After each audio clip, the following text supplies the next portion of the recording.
अगर बात करें हिस्ट्री की शिक्षण विधियों में तो सबसे प्राचीन विधि मानी गई है वो, और स्कूलों में और भारतीय अनुकूलन के अनुसार इस विधि का सबसे ज्यादा प्रयोग किया जाता है। विधि का नाम क्या है? विधि का नाम है व्याख्यान विधि, लेक्चर मेथड जिसे बोलते हो। इस व्याख्यान विधि को आप बोलते हो क्या नाम था इसका, हाँ व्याख्यान विधि को आप बोलते हो, जैसे व्याख्यान तो आप जानते हो इसे tape recorder, sorry tape recorder विधि भी कहते हैं, क्योंकि अध्यापक इसमें आता है और टेप रिकॉर्डर की तरह क्या हो जाता है, शुरू हो जाता है और जैसे ही पीरियड समाप्त होता है अपना लेक्चर खत्म करके चला जाता है। तो एक कैसेट की तरह अध्यापक अपना व्याख्यान देता है, व्याख्या करता है, ठीक है, इसे बोलते हैं व्याख्यान विधि। तो इस विधि को ये भी बोलते हैं बिना चौक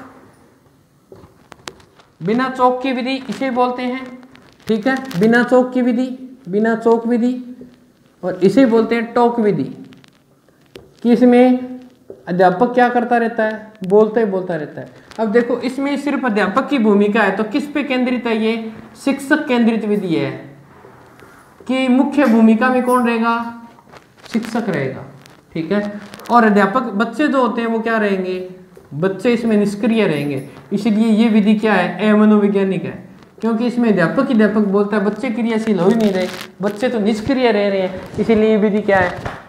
अमनोवैज्ञानिक विधि है। तो ध्यान रखना, व्याख्यान विधि अगर पूछ ले कि सबसे प्राचीन विधि कौन सी है, तो यही है, प्राचीनतम विधि कौन सी है? व्याख्यान विधि। कि व्याख्यान विधि सबसे प्राचीन है, क्योंकि जब गुरुकुल और उससे पहले जब गुरुजी शिक्षा देते थे यही देते थे, सारे दिन गुरुजी बोलते रहते, बच्चे सुनते रहते थे, व्याख्यान ही था, बच्चे इंटरफेयर ही नहीं करते थे, ठीक है ना। तो प्रश्न गुरुजी प्रश्न पूछते थे, उसका उत्तर बच्चे देते थे, फिर प्रश्न पूछते थे, उत्तर देते थे, फिर गुरुजी पाठ पढ़ाने लग जाते थे। तो इस तरह के व्याख्यान विधि के अंतर्गत होता है, तो ये सबसे प्राचीन है। इसे बोलते हैं बिना चौक विधि, या चौक का इस्तेमाल ही नहीं करता, ब्लैक बोर्ड का इस्तेमाल ही नहीं करता, सिर्फ बोलता रहता है, टॉक विधि या टेप रिकॉर्डर की तरह शुरू हो जाता है, ठीक है। अब इसके अंदर होता क्या है कि व्याख्यान जो होता है, व्याख्यान में जो शिक्षक होता है वो क्या करता है? शिक्षक एक एक शब्द का अर्थ स्पष्ट करता हुआ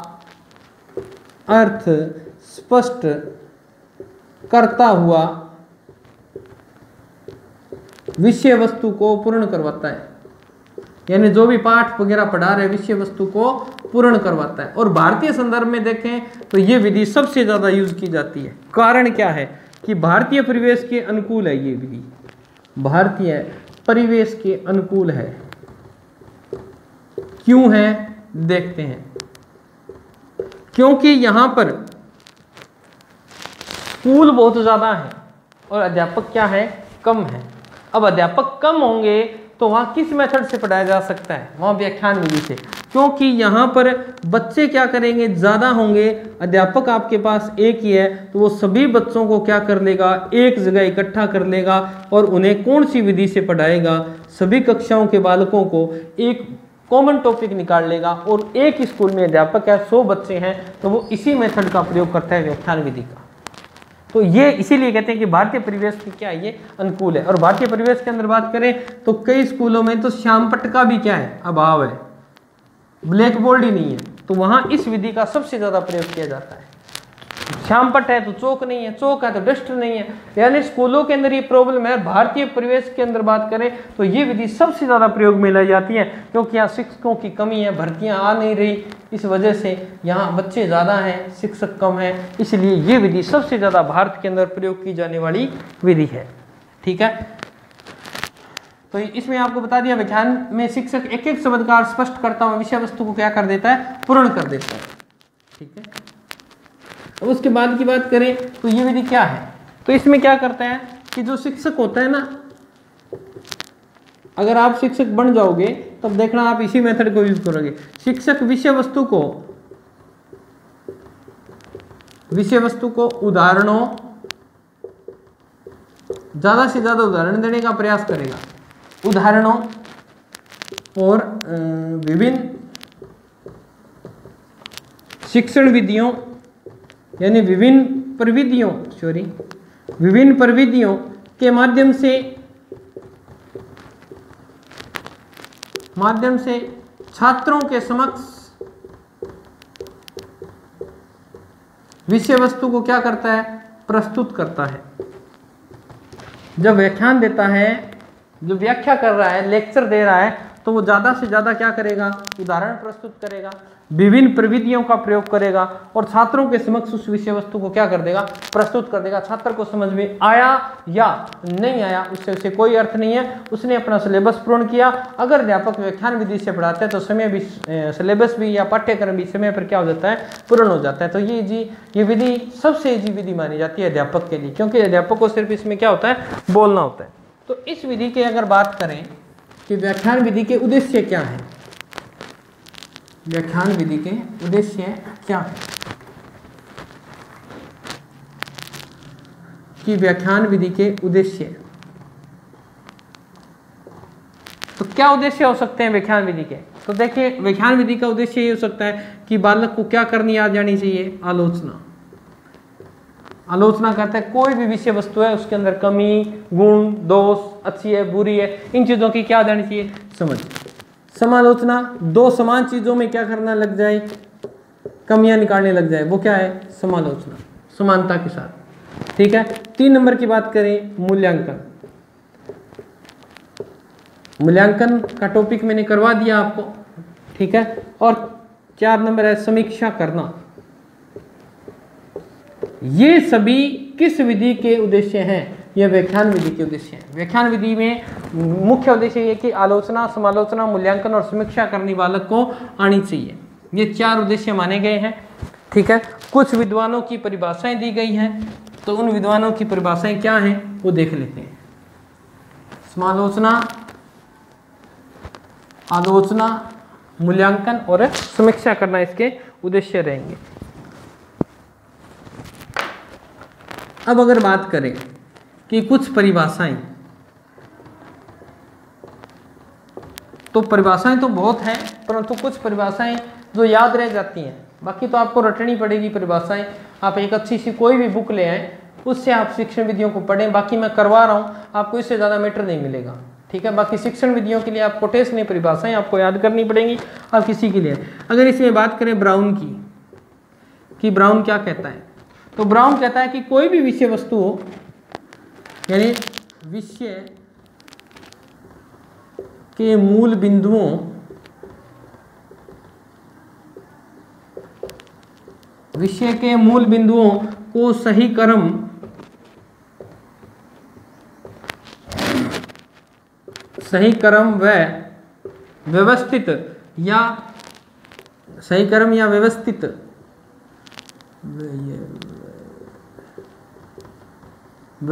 रखकर पूर्ण ढंग से अध्ययन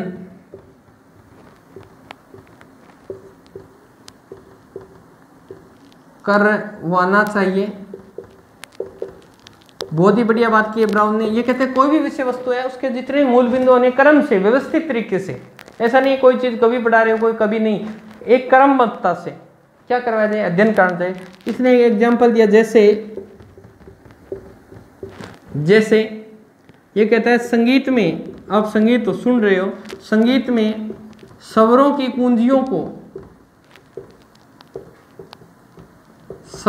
कुंजियों को ऊपर नीचे कर दिया जाए तो क्या होगा, तो कर दिया जाए तो पूरी थीम बदल जाती है। यानी पहली वाली रिंगटोन है या पहली जो तरंग है वो पहले ले आए, बाद में ले आए, और बाद वाली पहले ले आए, या बीच में स्वर को ऊंचा उठा दे, नीचा उठा दे। ऐसा करने से क्या होता है, गलत होता है। वही बात कहता है कि बिंदुओं को क्या रखना चाहिए, क्रमबद्ध रखना चाहिए। ये बात किसने कही थी, ब्राउन ने कही थी। फिर आता है आपका वाइनिंग। ठीक है। वाइनिंग 2 बार आता है, वाइनिंग एंड वाइनिंग, 2 भाई थे ये, वाइनिंग एंड वाइनिंग। तो कहता है बड़ी कक्षाओं में प्रयोग होने वाली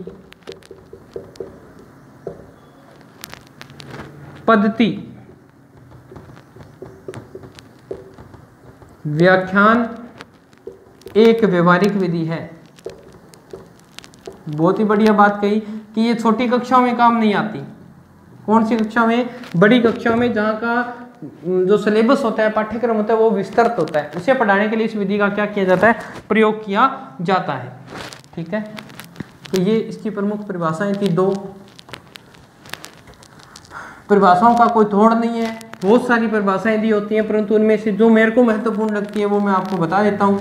बाकी मैंने पिछली जो वीडियो थी व्याख्यान विधि की, जिसे मैंने पेंसिल पेपर बोर्ड का इस्तेमाल किया था, उसमें मैंने खूब बताया। अब आपको ये पूछ सकते हैं कि व्याख्यान विधि के सोपान क्या क्या हैं।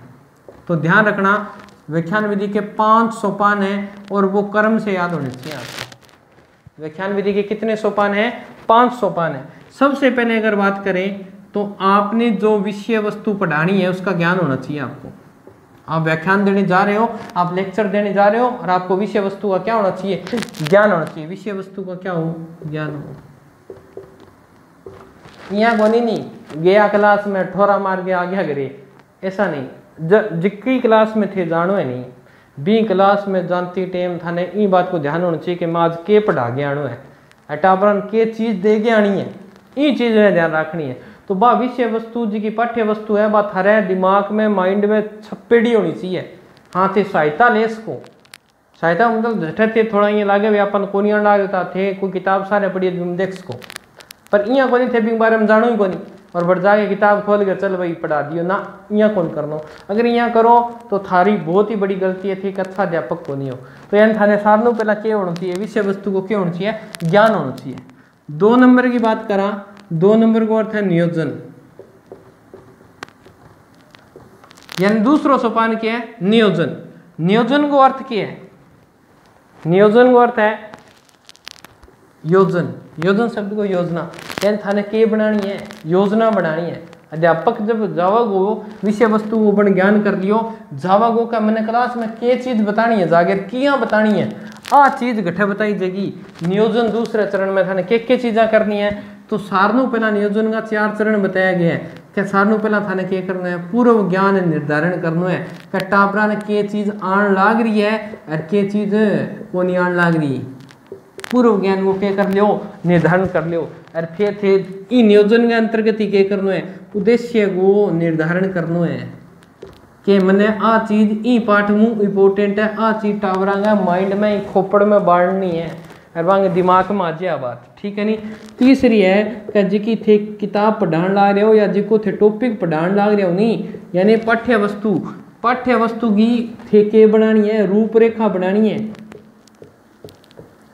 समझ गया नहीं? जी अपन कबीर जी को परिचय देना है तो साधु पहला भी को जन्म बताना है, फिर भी माँ बाप बताना है, गठे पढ़ियो गठे के करियो, साधु पहला घिसी रचना लिखी, लास्ट में घिसी लिखी, बीच में बन घिसा घिसा गया, इन चीज की सारी के बना लियो, रूपरेखा बना लियो। और बी टाइम थाने के करना पड़ेगा? वो उदाहरणों को चयन करना पड़ेगा कि मैं बोलती व्याख्यान देता समय मैं ए उदाहरणों को के करूँगा, चयन करूँगा। आ चीज थाने ये बात को ध्यान रखना है। समझ में आ गई कि आ ए नियोजन हुआ है, यानी रूपरेखा बनानी। इन बोले क्या पहला के पढ़ानो है, बाद में बन के बतानो है, और किया रूपरेखा बनानी है, और वह घिसा घिसा उदाहरण मैंने क्लास में बोलना है। तो आओगे दूसरो चरण। अब तीसरो चरण घिसो है। तीसरो चरण है कि तैयारी करके आ गया, जानता ही क्लास में के करने लग गया, बोलन लग गया, अर्थात जिकी चीज तैयार करी, विषय वस्तु तैयार करी, बिना क्लास का के कर दो, प्रस्तुत कर दो। समझ में आ गई के 4 नंबर देखो, 4 नंबर के अंदर थाने क्या करना है? निष्कर्ष निकालना है। क्या जी की चीज मैं पढ़ाई नहीं बा बांगे आई कौन आई, निष्कर्ष निकालने खातर थाने क्या करना पड़सी? सारांश प्रस्तुत करना पड़ेगा। टोटल पाठ जिको थे लेक्चर दियो नहीं, व्याख्यान दियो, बिंगो माने सार बता दियो, क्या ओ इंगो सार है लड़ी।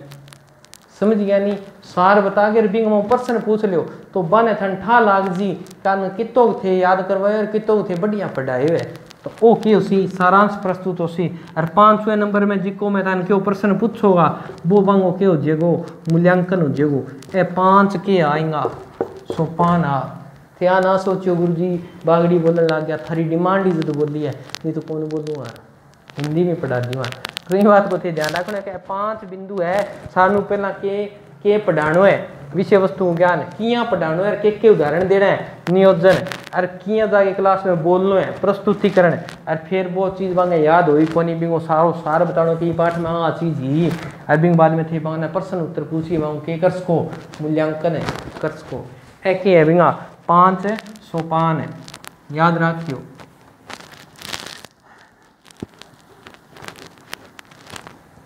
मैं तो घणो ही की करवाने ला रही हूँ, थारा याद रहे किटा कौन रहे थे, बात तो यहाँ करबो करो। अब इंग बात करा तो थाने यहाँ पूछ सके व्याख्यान जिसको है कितने प्रकार को है, तो देखो एक विद्वान है ब्राउन महोदय, इनके अनुसार व्याख्यान के 5 प्रकार हैं। व्याख्यान के कितने प्रकार हैं? 5 प्रकार हैं। वो सोपान थे और ये व्याख्यान के 5 प्रकार बताए हैं। तो देखो कौन कौन से हैं। पहला तो होता है शास्त्रीय व्याख्यान।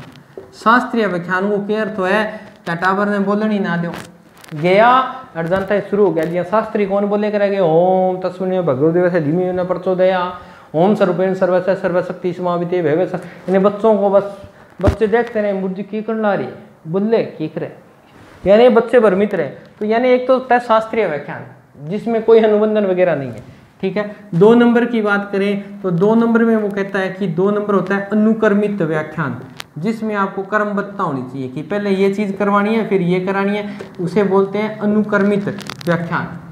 स्किनर ने जो दिया था कर्मबद्धता होनी चाहिए उसमें। 3 नंबर की बात करें, 3 नंबर होता है समस्या केंद्रित व्याख्यान, कि जो समस्या आई बालक की और उस समस्या का समाधान आप कर रहे हो तो वो कौन सा व्याख्यान कहलाएगा? समस्या केंद्रित व्याख्यान। यानी आपने किसी को संधि टॉपिक करवाओगे तो आप संधि ही करवाएं, वहां पे अब समास उपसर्ग प्रत्यय ये ना इंक्लूड करें तो वो समस्या केंद्रित होगा। सिर्फ आपका नजरिया किस पे होना चाहिए? संधि पे होना चाहिए, दूसरी बात नहीं करनी है आपको। नंबर 4 की बात करें तो नंबर 4 में आपको लेना तुलनात्मक व्याख्यान। जैसा कि नाम से दिख रहा है कि यहाँ क्या करनी है? तुलना करनी है। जैसे कबीर के दोए और रहीम के दो में क्या फ़र्क है, तो यहाँ तुलना करके बतानी है कि उसने ब्रज भाषा का प्रयोग किया है, इसने अरबी फारसी शब्दों का ज़्यादा प्रयोग किया है, ब्रज भाषा के अंदर ये चीज़ें मिलती हैं, ये मिलती, वो चीज़ें तुलनात्मक विधि से करवाए जाएँ तो वो व्याख्यान। नंबर 5 की बात करें तो नंबर 5 होता है शोध व्याख्यान, नई नई चीज़ें खोद के बतानी बालकों को, ठीक है। तो ये 5 प्रकार के व्याख्यान होते हैं जो किसने बताए थे? ब्राउन महोदय ने बताए थे, ठीक है। अब अगर बात करें इस विधि के गुण क्या हैं और दोष क्या हैं, इस विधि के गुण और दोष क्या क्या हैं, तो पहले गुणों की बात कर लेते हैं, ठीक है। तो गुण के अंदर देखो, समय की बचत होगी, धन की बचत होगी और मेहनत कम होगी, श्रम की बचत। जब ऐसा होगा, समय कम लगेगा, व्याख्यान दोगे तो 45 मिनट में पूरा पाठ, धन लग ही नहीं रहा, आपको बोलना है, श्रम मेहनत आपको करनी ही नहीं पड़ रही, आपको सिर्फ बोलना है, बोर्ड का तो आप प्रयोग ही नहीं कर रहे और किसी साहित्य सामग्री का प्रयोग ही नहीं कर रहे, तो अर्थात आपको व्याख्यान देना है। तो इसमें तीनों चीज़ों की क्या होती है? बचत होती है। 2 नंबर की बात करें, ऐसा अगर व्याख्यान विधि से पढ़ाया जा रहा है तो छात्रों की सिर्फ क्या बढ़ेगी? छात्र शब्दावली में वृद्धि करेंगे, छात्र शब्दावली में क्या करेंगे? वृद्धि करेंगे। उनकी शब्दावली बोलने की जो क्षमता है वो क्या हो जाएगी? विकसित हो जाएगी, उनको नए नए शब्द मिलेंगे, तो शब्दावली में क्या होती है? वृद्धि होती है। फिर नंबर 3 बात करें तो ऐसा हिंदी के अंदर किन किन चीज़ों में काम में आ सकता है, तो देखो किसी की जीवनी पढ़ानी है आपको, अगर किसी की आत्मकथा पढ़ानी है आपको, जैसी विद्याओं में उपयोगी है ये, क्या विद्याओं में उपयोगी है? कौन सी विधि? व्याख्यान विधि, टेप रिकॉर्डर विधि। अब इसमें क्या होता है, मैंने आपको बताया था भारतीय परिवेश के अनुकूल है कि अध्यापक 1 है, बच्चे 100 हैं, ठीक है ना। तो ज़्यादा से ज़्यादा छात्रों को पढ़ाने में उपयोगी, ज़्यादा छात्रों को पढ़ाने में क्या है? ये उपयोगी है, पढ़ाने में उपयोगी, ठीक है। 5 नंबर की बात करें तो अब शिक्षक के लिए क्या है? ये हार्ड है या इजी है? तो शिक्षक के लिए सुविधाजनक है। कैसे, वो बताता हूँ। शिक्षक के लिए ये क्या है? सुविधाजनक है। क्यों? कि व्याख्यान देना है, बच्चों को बोलना तो है नहीं, बच्चे के मन में कोई प्रश्न उठ रहा है तो क्या करना है, कुछ बच्चा पूछ नहीं सकता इस विधि में, ठीक है। अब सुविधाजनक कैसे होगी कि इसका जो पाठ्यक्रम होगा वो समय पर क्या हो जाएगा, पूर्ण हो जाएगा, उसे कोई टेंशन नहीं है, पाठ्यक्रम समय पर क्या हो जाएगा, पूर्ण होगा, समय पर पूर्ण, ठीक है। और ये विधि किसके लिए उपयोगी है? तो मैंने आपको बताया था ये विधि माध्यमिक कह दो या आप इसे उच्च स्तर कह सकते हो, कि माध्यमिक या उच्च स्तर के बालकों के लिए विधि क्या है, उपयोगी है, बालकों के लिए उपयोगी। इस विधि में सुधार की आवश्यकता है। सुधार की आवश्यकता ये है कि इस विधि में अध्यापक को ज़्यादा से ज़्यादा बोल्ड का प्रयोग करना चाहिए एक तो, जिससे क्लास में क्या रहेगी, सजीवता बनी रहती है कि गुरुजी बोल्ड पर लिखना रहे, अरे गुरुजी क्यों लिख दियो। इससे बालक क्या होते हैं, आप व्याख्यान दे रहे हो, बालक आराम से सो जाता है, बालक लेक्चर में सो जाता है, उसे पता ही नहीं होता क्या पढ़ाया जा रहा है, तो नीरस हो जाती है, क्लास में ऐसे उबाऊपन सा आ जाता है। तो अध्यापक को क्या करना चाहिए, व्याख्यान विधि में व्याख्यान देते देते प्रश्न पूछ लिया बीच में, ठीक है, व्याख्यान देते देते तो क्लास में क्या रहती है, सजीवता रहती है, बालक क्या रहते हैं, एक्टिव रहते हैं, ठीक है। बोल्ड पे लिख दिया, तो ये इसमें सुधार करने की आवश्यकता है, वैसे मेथड बढ़िया है ये, ठीक है। फिर अगर बात करें तो ये कौन सी विधि में उपयोगी है, तो ये गद्य शिक्षण में उपयोगी है। ये पद्य नहीं करवा सकते ऐसे, गद्य शिक्षण में उपयोगी। आप कहानी वगैरह पढ़ा सकते हो, निबंध पढ़ा सकते हो, परंतु कविताएं इससे नहीं पढ़ा सकते, ठीक है। तो ये इसके कुछ गुण थे, ठीक है। अब अगर बात करें अपन कि इसके दोष क्या क्या हैं, इस विधि के दोष क्या क्या हैं, इस विधि के दोष क्या क्या हैं। तो दोस्तों अपने आप पहला तो ये देखो कि इसमें विद्यार्थी भाग ही नहीं ले रहे, विद्यार्थी तो चुपचाप बैठे हैं, विद्यार्थी निष्क्रिय हैं, तो विद्यार्थी की सहभागिता नहीं है इसमें। अगर विद्यार्थी की सहभागिता नहीं है, विद्यार्थी क्या है, निष्क्रिय है, तो ये विधि अपने आप ही क्या हो जाएगी, अमनोवैज्ञानिक है। नंबर 2 कौन सी विधि है, ये अमनोवैज्ञानिक है। समझ में आ गई बात है कि जिसमें छात्र एक्टिव नहीं है, छात्र कोई काम नहीं कर रहा, विद्यार्थियों की सहभागिता ही नहीं है, अर्थात वो निष्क्रिय बैठे हैं, तो विधि क्या हो जाएगी, अमनोवैज्ञानिक हो जाएगी, ठीक है। फिर उच्च कक्षाओं के लिए, यानी छोटे बालक तो इस विधि से पढ़ नहीं सकते, तो ये निम्न कक्षाओं के लिए उपयोगी नहीं है, निम्न कक्षाओं के लिए उपयोगी नहीं, ठीक है। नंबर 4 की बात करें, नंबर 4 में क्या होता है, इसमें जो छात्र होता है बेचारा चुपचाप बैठा रहता है, छात्र मूक में होता है, चुपचाप गूंगो श्रोता, छात्र मूक श्रोता बना रहता है, बोलता कुछ है नहीं, प्रश्न नहीं पूछ सकता था, तो वो क्या रहता है, निष्क्रिय रहता है। इसीलिए तो अब ये विधि क्या कहती है, ये विधि कहती है रटने, रटो, बस रटने की प्रवृत्ति पर बल देता है ये विधि। ये विधि कहती है कि रटने की प्रवृत्ति पर बल, कि जितना हो सकता है उतना रटो, क्योंकि व्याख्यान विधि ये कहती है कि जितना रट सकते हो रटो, तो ये व्याख्यान विधि रटने पर बल देती है। फिर अगर बात करें तो कौन से बालकों के लिए उपयोगी नहीं है, जो कमजोर बालक होते हैं ना, कमजोर छात्रों के लिए उपयोगी नहीं है, कमजोर छात्रों के लिए उपयोगी नहीं है ये विधि। क्यों? कि वो तो पहले ही कमजोर है, वो तो समझ ही नहीं पाएंगे कि गुरुजी के पढ़ा गया। और छोटे बालकों को, छोटे बालक के दो से कमजोर छात्र के, दोनों एक ही बात लगभग अलग है। निम्न बालक होते हैं उनके बुद्धि विकास नहीं होता, कमजोर बालकों का बुद्धि का विकास नहीं हुआ होता, इसीलिए वो नहीं समझ पाते, ठीक है। नंबर 7 की बात करें, नंबर 7 में क्या होता है, तो कक्षा के वातावरण में क्या रहती है, कक्षा के वातावरण में सजीवता नहीं रहती, नहीं रहती। सजीवता करता है कि बालक सो जाते हैं, यानी अर्थात क्लास में क्या आ जाती है, निरस्ता आ जाती है, उबाऊपन आ जाता है, उबासी आंड आ जाए, ठीक है। तो ये चीजें जो हैं ये इसके दोष थे, ठीक है। अब मैंने आपको अपने दूसरे चैनल को बताया था, आपको राइज वर्ल्ड के नाम से दूसरा चैनल है, वो अब आपकी फर्स्ट ग्रेड की भर्ती आ चुकी है, तारीख भी इसकी घोषित हो चुकी है। तो आप, मैं तो कहता हूँ कि जो रीट की तैयारी कर रहे हैं और जिन्होंने फार्म भर चुके हैं फर्स्ट ग्रेड का, तो वो फर्स्ट ग्रेड की तैयारी करें। एक बार रीट का भी क्लियर नहीं हुआ कि तारीख, परंतु फर्स्ट ग्रेड की तारीख क्लियर हो चुकी है। आप उस वीडियो को देखें कि आपके कौन से टॉपिक कॉमन है, और इसकी आरपीएससी की वेबसाइट है, वो वहाँ पर जाकर आप नोटिफिकेशन भी देख सकते हैं कि फर्स्ट ग्रेड का एग्ज़ाम कब है, ठीक है। तो मिलते हैं नेक्स्ट वीडियो में, तब तक आप अपने आप को सुरक्षित रखें। अपने नए चैनल पर वीडियो डाला गया वो वीडियो ज़रूर देखें, उसको आगे से आगे शेयर करें ताकि सभी लोग उससे मोटिवेट हों। तो मिलते हैं नेक्स्ट वीडियो में, तब तक जय भारत जय राजस्थान।